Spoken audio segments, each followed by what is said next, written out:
করতে পারবো। এখন আমরা এখানে কিছু মাটি উঠে এখান থেকে রাখছিলাম, এই মাটিগুলো এখানে উপরে দিয়ে দেব।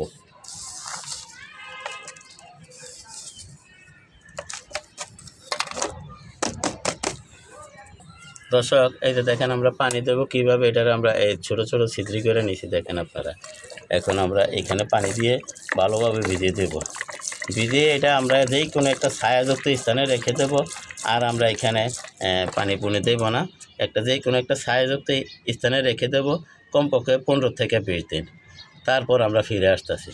দর্শক দেখেন ঠিক 28 দিন পরে আমি কতগুলো বিচি রোপণ করছি, তার মাঝে মাত্র আপনার এই যে 2টা বিচি উঠছে।